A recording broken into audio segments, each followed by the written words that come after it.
Alright gang, let's kick into chapter 8. And that's just using productivity tools that are in Windows 8. So our objectives this chapter, we're going to describe features for file management in File Explorer. You're going to use OneDrive to store documents, understand and configure Windows 10 printing, describe the features in Microsoft Edge and IE. And here's File Explorer. Here's what it looks like. So this should be something that you're quite familiar with to a degree, given that you've used computers in the past. Now, File Explorer, we've got the left navigation pane that provides a way to move to various locations where files may be stored.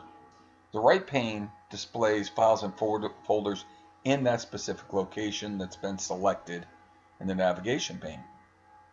Now, file storage locations in the navigation pane, you've got quick access, OneDrive, this PC, network, and home group. You've got ribbon tabs that are across the top, and they're ribbon tabs for various functions. We've got file, home, share, view. We've got different libraries that exist, and they can contain local folders or file shares. You can modify the locations that are included in a library. We've got search functionality that will search within folders to let us know what's if a document or a file is in there. Indexing service is automatically enabled, and the index is updated each time a file is changed. We can use offline files, the start menu, or we can go into see users, app data subfolder in each profile. OneDrive's cloud-based storage that's automatically included for free when you create a Microsoft account. You get 5 gig of allocated storage space. There's additional storage can be purchased, and files stored in OneDrive can be accessed directly from the website or by using a OneDrive client that's included in the Windows 10 operating system. It's integrated into File Explorer. So the benefits of using OneDrive: access files from anywhere, automatic backup to the cloud, recover deleted or modified files, edit files from a web browser, edit files on a mobile device, and share files with others. The OneDrive client, if you sign into Windows 10 using Microsoft account, the OneDrive client automatically uses that account to sign into OneDrive as also. So once you've configured your login to utilize your Microsoft account, so if you log into Win 10 using your Microsoft account, it automatically ties you to your OneDrive client and your OneDrive account. Okay. Because OneDrive files are accessible by the web browser, they can be accessed from almost any device, anywhere. Here we've got the connection to OneDrive. You see it's highlighted, and we can see some files that are in there. Now the information, we can see the name, date modified, the type, and the size of it, and we can dictate how we want this displayed, how we want to see it. The default location for files synchronized by the OneDrive client is in your specific user's username OneDrive folder. So each user has their own folder. You've got rights and permissions to your folder. It's identified by your name, the folder in the users group. And in your folder, there's a OneDrive account. So whatever you do goes into your folder. Now you've got the rights and permissions to that folder. So does the admin, and others do not, unless they've got admin permissions. We've got a web interface where we can deal with it, or interface with that OneDrive. We don't always have to have a OneDrive client. Some machines will have a OneDrive client, and Win 10 has that integrated into it. Here's our OneDrive access using a web interface.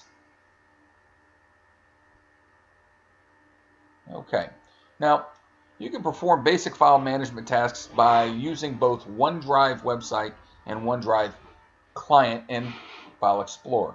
It's two functions that can only be performed in the OneDrive website, and that's recover deleted files and previous file versions. It logs what you've done and doesn't discard them, so we can see what's taken place in the past. Sharing files and folders. When you store files in OneDrive, you have the option to share the files and folders with other users, and it'll send a specific URL to that user to access that file share. They can view or edit the files depending on the level of permissions that you specified in that share. Now, to support printers and troubleshoot them, you need to understand printing scenarios, printer drivers, and printer management tools. Let's start with printer scenarios. We've got local printing that requires that a printer be connected directly to a Windows 10 computer. We've got USB printers are automatically installed in Windows 10 when they're connected using the plug and play. And it's because they're able to plug and play. So as soon as you connect a USB printer to a Win 10 device, boom, it's automatically working. The most common reasons to use local printing is it's easy and it's secure. Now we can print directly to a network printer, and many printers can be configured to communicate directly with a network. Print jobs are queued at a local computer and sent to the printer when the printer's not busy. So it's almost like you say, I want to have this printed. Well, it'll be printed when your time in the queue or your term in line is next. It's when your time. It's a connection-based system. There's no specific order in which print jobs are serviced.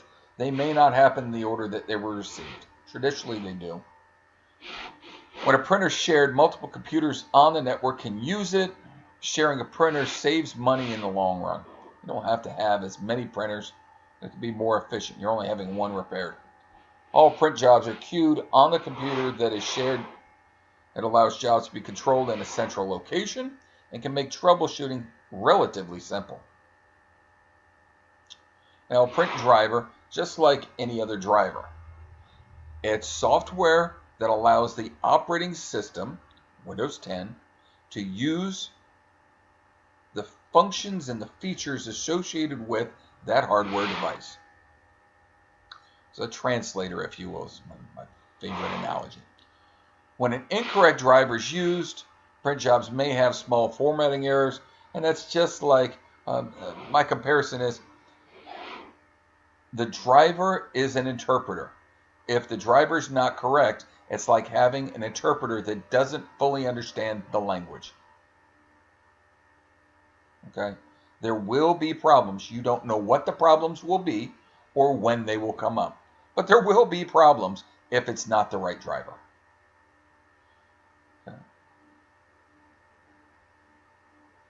Okay. Windows 10 has a print driver store where it stores print drivers. Now, Microsoft itself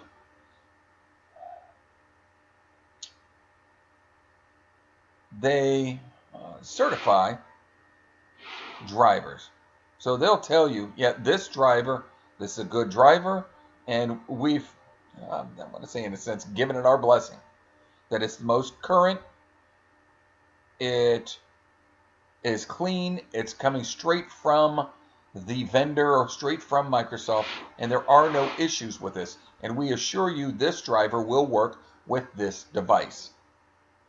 Okay. Now, when we go to manage printers, we can go add a printer and see which ones exist already. Now, if Windows or Microsoft has approved that driver, you'll have access to it, and it'll allow it to install, and you'll have no worries with it. Now, devices and printers, it manages the printers on the local computer. Major tasks within that printer's applet: add a printer, see what's printing, set a default printer, select preferences, remove a device. And here we go, it's devices and printers. Here's our applet, and we can see, add a printer, see what's printing, print server properties, remove device. Those are little things that we can do in here. We see that the green check, that is the default printer. So if I don't specify, it's not saying I can't print to the other ones. By default, it will go to this one. We've got the snap-in. It allows us to manage the printers for the entire network from a single workstation. Here we go. Here's our print management snap-in, and we can see all the networked printers, and we can go manage any of those because we have access to them. Now, that's as long as we got rights and permissions to them, and those permissions can be changed. When you install more complex printers with multiple paper trays and finishing options, you need to configure that printer, and it can be cumbersome when it comes to configuring printers sometimes. So here we go. Here's our interface. We can say which tray, what kind of paper's in the tray, and it's got to be configured. We can't just assume that it's all going to happen the way we think it's going to happen. Okay. So here's properties for a specific printer, when it's available, what the priority is. Do you want to start initially on the print jobs? So there's a number of different things we can do when we're configuring a specific printer on the Advanced tab of a printer.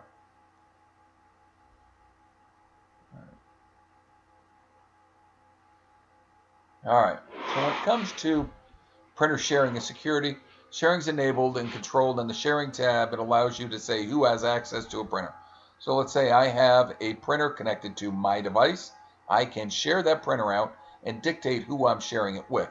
I don't necessarily want to broadcast it out so that anybody connected to the network can print to my printer. I just had that happen yesterday where admin has a printer connected in my office, and then I walk into my office and there's a stack of paper that's been output from my printer. I couldn't understand what's going on.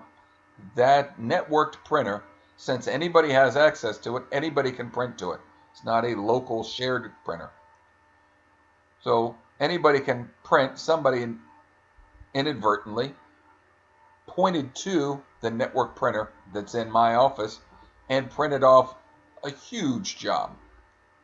So now there goes all that ink, all that paper, and the person can't access that print job because they won't remember where they even did.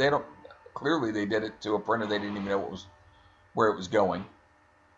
So we've got to be aware when we use a networked printer that it is the correct one where it is, and that's where that naming comes in.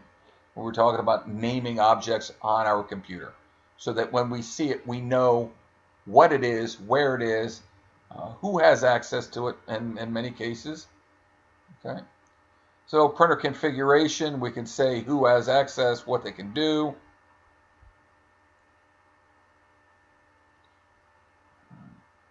We've got permissions we can set. When it comes to print jobs themselves, there's options that we have when it comes to a print job.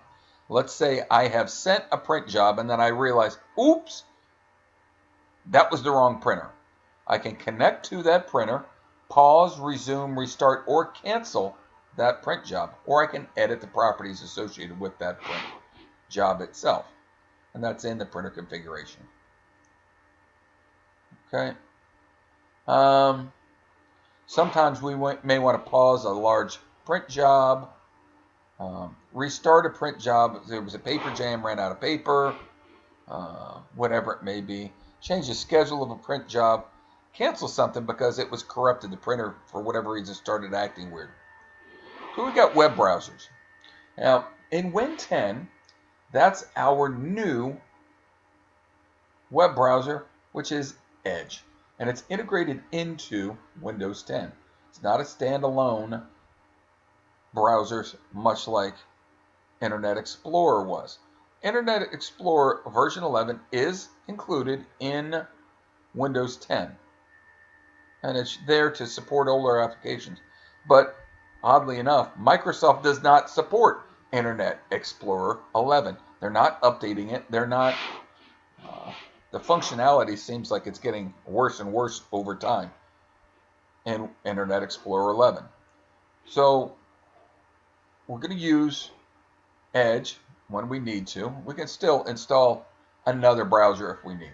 And what is a browser? A browser is an interpreter that translates the code required to create a web page into a web page that's displayed on our screen. Now, if you don't speak HTML and you can't interpret HTML, you need a browser. So Microsoft Edge is introduced in Windows 10. It's focused on supporting internet standards such as HTML5. It's not designed to support older web applications. Major feature not in Edge is ActiveX controls. Java applets are not supported in Edge, so it's limited functionality to a degree. Since it's integrated, if there's an issue with Edge, that means there's an issue with Win 10. It's not a matter of uninstall and reinstall Edge. Edge is integrated as part of Win 10, so you would need to fix 10. New features are web notes, reading view, reading list, share, and extensions.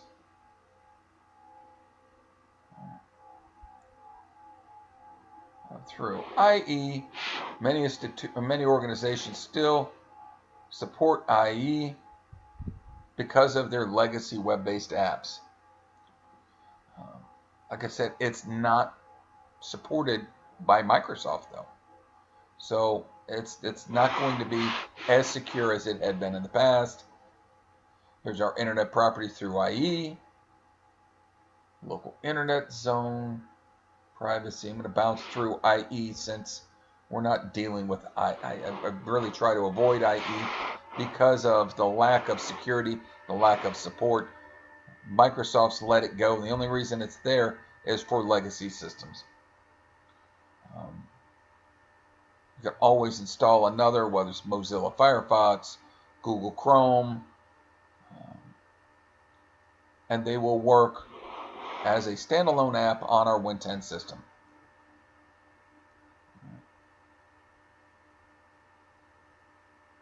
Okay, so Windows 10, we've got File Explorer. It's used in Windows 10 to manage access files. Now, OneDrive's our cloud-based storage. We can use a web interface for OneDrive, and printing can be implemented both local or network. We can share our printers out. Drivers, we need drivers that are compatible with Windows 10 to have the full capabilities of the printers. Printers can be installed using the printers and scanners and settings, devices and printers and control panel, as well as the print management snap-in. Microsoft Edge is our web browser integrated into Windows 10, and this is the first time we've seen it, is in Win 10. So I'll see you in the next chapter. I appreciate your time, gang.